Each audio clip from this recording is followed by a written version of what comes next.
വല്ലാത്തൊരു പൊട്ടലായിപ്പോയി. സാറെന്താ ഒന്നും മിണ്ടായിരിക്കുന്നത്? അണ്ണാക്കി പിരിവെട്ടിയിരിക്കണ ഒരാളോട് ചോദിക്കാൻ പറ്റിയ ചോദ്യമാണോടാ ഇത്? സത്യത്തിലെ ഈ ഒരു വീഡിയോ ഇവിടെ വെക്കാൻ പറ്റുമെന്ന് അറിയില്ല, എങ്കിലും വെറുതെ രസമല്ലെന്ന് കണ്ടിരിക്കും. ഇത്തവണത്തെ ഭരണം പിടിക്കുമെന്ന് ബി.ജെ.പി പറയുന്നുണ്ട്, തിരിച്ചുവരവ് നടത്തുന്ന യു.ഡി.എഫ് പറയുന്നുണ്ട്. തിരുവനന്തപുരത്തിന്റെ ഭരണം എൽ.ഡി.എഫിന് നഷ്ടമാകുവാണെങ്കിൽ അതിന്റെ ഉത്തരവാദിത്തം ഏൽക്കുമെന്ന് പറയുന്ന ഒരു കോൺഫിഡൻസ് കൂടി പാലിക്കുണ്ടോ? അല്ല, എൽ.ഡി.എഫിന് അത് നഷ്ടമാകും എന്നുണ്ടെങ്കിൽ മാത്രമല്ലേ അത് പറയേണ്ട ആവശ്യം. അതെ, അത്രേ ഉള്ളൂ. തിരുവനന്തപുരത്തിന്റെ ഒരു ചരിത്രം നമുക്കറിയാലോ. എൽ ഡി എഫിനെ എന്നും ചേർത്ത് വെച്ച ജനങ്ങളാണ് ഈ തിരുവനന്തപുരം ജനത. സത്യത്തിൽ ഈ ഒരു കോൺഫിഡൻസിന്റെ പേരിലാണ് നമ്മൾ ഒരു കൂട്ടം പടക്കം നമ്മുടെ AKG സെന്ററിൽ വാങ്ങിച്ചു വെച്ചത്. ഇപ്പൊ ആ പടക്കത്തിന്റെ ഒക്കെ അവസ്ഥ എന്താ നിങ്ങൾക്ക് അറിയോ? ഇതാണ് അവസ്ഥ. വല്ലാത്തൊരു പൊട്ടലായിപ്പോയി. സാറെന്താ ഒന്നും മിണ്ടായിരിക്കുന്നത്? അണ്ണാക്കി പിരിവെട്ടിയിരിക്കണ ഒരാളോട് ചോദിക്കാൻ പറ്റിയ ചോദ്യമാണോടാ ഇത്? ഇതുകൊണ്ടൊക്കെ തന്നെ ജയിച്ച പടക്കം ഏതായാലും പൊട്ടിക്കാൻ പറ്റില്ല എന്ന് മനസ്സിലായി. അതുകൊണ്ട് വടിവാളും കത്തിയും ബോംബുമായിട്ടാണ് നമ്മുടെ സഖാക്കരി അല്ലെങ്കിൽ കുട്ടി സഖാക്കരി അല്ലെങ്കിൽ ഈ പട്ടികൾ പുറത്തോട്ട് ഇറങ്ങിയത്. നിങ്ങൾ കണ്ടു കാണുന്നല്ലേ പല വീഡിയോസും അല്ലെ? പലരുടെയും വീടുകളിൽ വരെ കയറി ചെന്നിട്ട് വാള് വീശുന്നു, അല്ലെങ്കിൽ അവിടുത്തെ സാധനങ്ങളൊക്കെ വെട്ടി നശിപ്പിക്കുന്നു, ഒരുപാട് കാര്യങ്ങൾ. എന്തോ ഭാഗ്യത്തിന് 1-2 പേര് അവരുടെ ജീവൻ രക്ഷപ്പെട്ടു എന്നേ പറയാൻ പറ്റുള്ളൂ.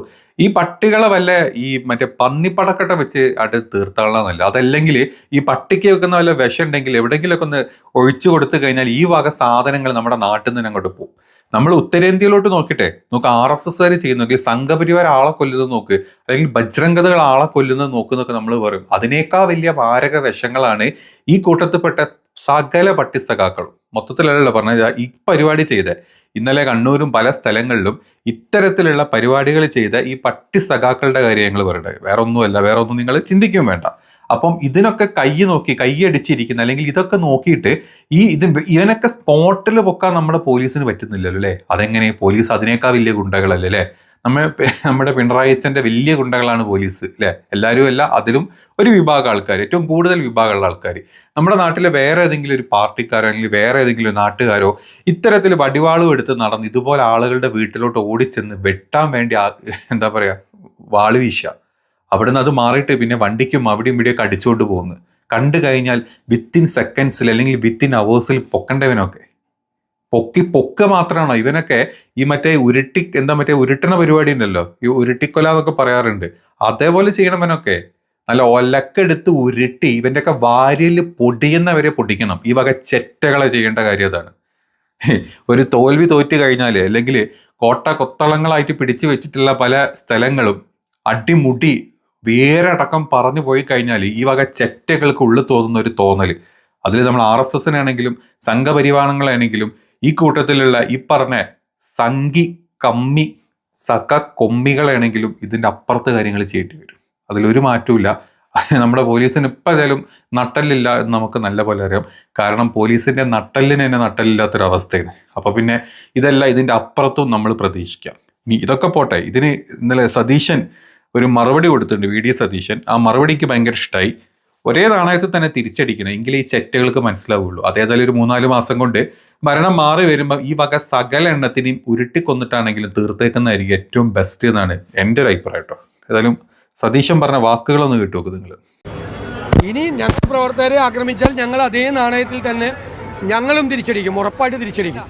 മുഖ്യമന്ത്രി സ്വന്തം അണികളോട് ആയുധം താഴെ വയ്ക്കാൻ പറയണം. കനത്ത പരാജയത്തെ ഞങ്ങൾ അയച്ചുവിടുകയാണ് CPM. എല്ലാം മുഖ്യമന്ത്രിയുടെ മണ്ഡലത്തിൽ മുഖംമൂടി ധരിച്ചിട്ടാണ് CPMകാർ വന്ന് ആക്രമിച്ചത്. ബൂത്ത് പ്രസിഡന്റിനെ, ഒരു സ്ഥാനാർത്ഥിയെ, വനിതാ സ്ഥാനാർത്ഥിയെ അടക്കം. ഇപ്പോൾ പാനൂരിൽ വീണ്ടും അക്രമം ഉണ്ടായി. ഇത് CPMന് വലിയ തിരിച്ചടി ഉണ്ടാവും. ഈ അക്രമം കൊണ്ടൊന്നും കോൺഗ്രസിനെയോ UDFനെയോ തോൽപ്പിക്കാമെന്ന് കരുതണ്ട. ഇനി ഞങ്ങൾ പ്രവർത്തകരെ ആക്രമിച്ചാൽ ഞങ്ങൾ അതേ നാണയത്തിൽ തന്നെ ഞങ്ങളും തിരിച്ചടിക്കും, ഉറപ്പായിട്ട് തിരിച്ചടിക്കും, ഞങ്ങൾക്ക് പറ്റിയ സ്ഥലങ്ങളിൽ. അതുകൊണ്ട് ഈ അക്രമം ഉപേക്ഷിക്കണം, ആയുധം താഴെ വെക്കണം. CPM ആയുധം താഴെ വെക്കണം. നിങ്ങൾ കേരളത്തിൽ ജനങ്ങൾ ഏറ്റവും വെറുക്കുന്ന രാഷ്ട്രീയ പ്രസ്ഥാനമായി മാറി, ഇനി വീണ്ടും മാറുവാണ് നിങ്ങൾ. ഈ അക്രമം ആയുധം കയ്യിലെടുത്ത് കോൺഗ്രസിനെയും UDFനെയും തോൽപ്പിക്കാം എന്ന് CPM കരുതണ്ട. മുഖ്യമന്ത്രി സ്വന്തം അണികളോട് ആയുധം താഴെ വയ്ക്കാൻ പറയണം. മുഖ്യമന്ത്രിയുടെ ജില്ലയിലും സ്വന്തം നിയോജക മണ്ഡലത്തിലുമാണ് ഈ തോന്നിയാസം മുഴുവൻ നടക്കണം. അങ്ങേക്ക് ആഭ്യന്തര വകുപ്പിൻ്റെ ചുമതല കൂടിയുള്ള ആളാണ് കേരളത്തിൻ്റെ മുഖ്യമന്ത്രി. അതുകൊണ്ട് കുറ്റം ചെയ്യുന്ന ആളിൽ പോലീസ് നടപടിയെടുക്കണം, എടുത്തേ മതിയാവും. കേട്ടല്ലോ, ഇങ്ങനെ വേണം, ഇങ്ങനെ ചെയ്യണം, പറഞ്ഞാൽ പോരാ. അത് പറഞ്ഞ കാര്യങ്ങൾ ഏകദേശം ചെയ്യുന്ന ഒരാളാണ് വി ഡി സതീശൻ. അതുകൊണ്ട് തന്നെ ഭരണം മാറി വരുമ്പം ഇത്തരത്തിലുള്ള കുട്ടി അല്ലെങ്കിൽ ചെറ്റ സഖാക്കളെ പട്ടിത്തീട്ടം കൊടുത്തിട്ടാണെങ്കിലും അത് കൊന്നു കളയേണ്ട ഒരു ആവശ്യകത നമ്മുടെ നാട്ടിൽ ഭയങ്കര ഹൈ ആയിട്ടുണ്ട്. അതല്ലെങ്കിൽ നമ്മൾ ഈ നായ്ക്ക് 40 വട്ടം BJP അല്ലെങ്കിൽ RSSനെ കുറ്റം പറയുന്ന പോലെ തന്നെ അതേപോലെ അതിനേക്കാൾ ഭീകരന്മാരാണ് ഇവന്മാർ. ഇതുപോലത്തെ പല TP ചന്ദ്രശേഖരന്മാർ ഇനിയും നമ്മുടെ നാട്ടിൽ ഒരുപാട് ഉണ്ടായിട്ടുണ്ട്. ഇനിയും ഇവന്മാരുണ്ടാക്കും. നിയമസഭാ ഇലക്ഷനിലും കൂടെ ഇതുപോലെ പൊട്ടിത്തുളർന്നാലുണ്ടല്ലോ ഇവന്മാർ നാട്ടിൽ വിടാൻ പോകുന്ന ഭീകര ആക്രമണങ്ങൾ അല്ലെങ്കിൽ എത്രത്തോളാന്നുള്ളത് നമ്മൾ കണ്ടറിയേണ്ടി വരും. അപ്പം അതിനു മുമ്പ് തന്നെ ഈ വക സകല എണ്ണത്തിനും വല്ല എന്താ പറയുക പട്ടിവശോ എന്തെങ്കിലുമൊക്കെ കൊടുത്ത് അങ്ങ് ഒതുക്കുന്നതായിരിക്കും ഏറ്റവും ബെറ്റർ. അത് വേണ്ട പോലെ നമ്മുടെ നാട്ടിലെ ഈ പറഞ്ഞ പോലീസും ബാക്കിയുള്ളവരും ചെയ്യട്ടെ എന്ന് നമുക്ക് പ്രതീക്ഷിക്കാം. ഇനി ഇവന്മാരൊക്കെ തൂക്കിയോന്ന് വെച്ചാൽ ഇവന്മാരൊന്നും എവിടെയും തൂങ്ങിയിട്ടില്ല. ഇപ്പോഴും സുഖസുന്ദരമായിട്ട് ഇവൻ നടക്കുന്നുണ്ടാവും. ഇവനെ ആരൊക്കെ എപ്പോഴൊക്കെ വെട്ടും അല്ലെങ്കിൽ ഇവനൊക്കെ ചെന്നി മൂത്ത് കഴിഞ്ഞാൽ ഇവനൊക്കെ എന്താ ചെയ്യാന്ന് പോലും പറയാൻ പറ്റാത്ത ഒരു നാടായിപ്പോയി നമ്മുടെ കേരളം എന്നുള്ളത് സത്യമാണ്. അതിനൊക്കെയുള്ള മറുപടി തന്നെയാണ് ഇന്ന് ഇവന്മാരുടെയൊക്കെ വായിൽ അടിച്ച് കിട്ടിയിട്ടുള്ളതും ഈ പറഞ്ഞ ഇലക്ഷനിൽ. ഇനി നിയമസഭാ ഇലക്ഷനും കൂടെ വരുമ്പം ഇതിൻ്റെ സമ്പൂർണ്ണത കൈവരിക്കുമ്പം ഇവന്മാരൊക്കെ ഏത് രീതിയിലാണ് ഹാലിളകുക എന്നുള്ളത് നമുക്ക് നോക്കിയിട്ട് തന്നെ കാണാം. ഏതാണെങ്കിലും ഇന്ന് ഇവന്മാരുടെ ഒരു അഹങ്കാരമുണ്ട്. ഇവന്മാർ കളി കളിക്കുന്നത് എന്തുകൊണ്ടാണ്? ഇവന്മാരുടെ നേതാക്കളുടെ അഹങ്കാരവും അഹന്തയും ഞങ്ങൾക്കൊന്നും സംഭവിക്കില്ല, ഞങ്ങൾ എന്തോ മറ്റേ കൊടികെത്തിയ കൊമ്പന്മാരാന്നുള്ള തോന്നൽ കൊണ്ട് തന്നെയാണിത്. അത് പിണറായി തൊട്ട് അങ്ങ് താഴെക്കടയിലുള്ള ഏത് കുട്ടി എന്താ പറയുക അന്തം കമ്മികളാണെങ്കിലുള്ള ഒരു ചിന്ത ഇതാണ്. ഇവന്മാരുടെ വിചാരം ഇവന്മാരെല്ലാം അങ്ങോട്ട് കൊടുത്തു.